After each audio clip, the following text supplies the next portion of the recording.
Hello, আসসালামু আলাইকুম সবাইকে। এখন আমি হাঁটছি ব্লাফার্স পার্কে টরন্টোর।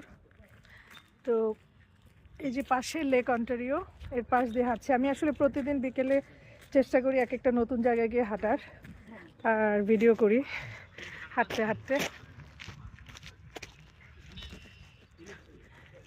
এই যে লেকটা দেখেন, অন্টারিও লেক, কি সুন্দর না, চমৎকার। কিন্তু সামারে আরও সুন্দর হবে। এখন রোদ সূর্য ডোবার সময় তো দারুণ লাগছে আকাশটা।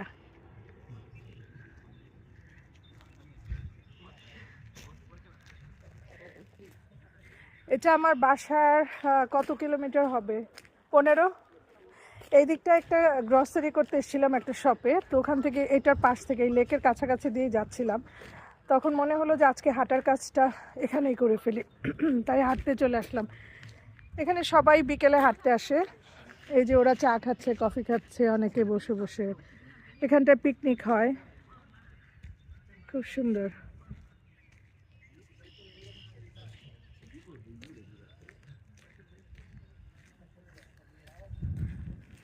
আলহামদুলিল্লাহ, অনেক সুন্দর জায়গা। কিন্তু এই যে স্নো গলা পানিগুলো রয়ে গেছে এই যে জায়গায় জায়গায়, এগুলো বরফ গলছে, এখন এই লেকে পড়ে যাবে, শুকিয়ে যাবে। তারপরে এটা আর 2-1 মাসের মধ্যে এত জমজমাট হবে এই পার্কটা।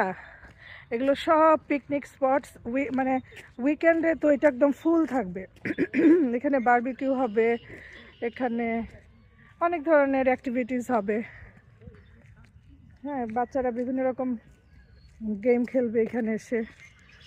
এগুলো গাছে পাতায় পাতায় ভরে যাবে, চমৎকার একটা পরিবেশ হবে। আমার ইউটিউব চ্যানেলে আছে ব্লাফার্স পার্ক, সামারের ভিউটা ওখানে আছে। তো বেশিক্ষণ আর ভিডিওটা বড় করছি না, সবাই ভালো থাকেন। আমি হাঁটাটা শেষ করি, অনেক জোরে হাঁটতে হবে। আর ঠান্ডাও তো নেই, তারপর একটা কোট নিয়েছি, কারণ লেকের পাশে তো একটু ঠান্ডা ঠান্ডা লাগছে। যদিও শহরের ভেতরে এত ঠান্ডা লাগছে না, আসলে কোট ছাড়াও চলছে। আল্লাহ হাফেজ সবাইকে।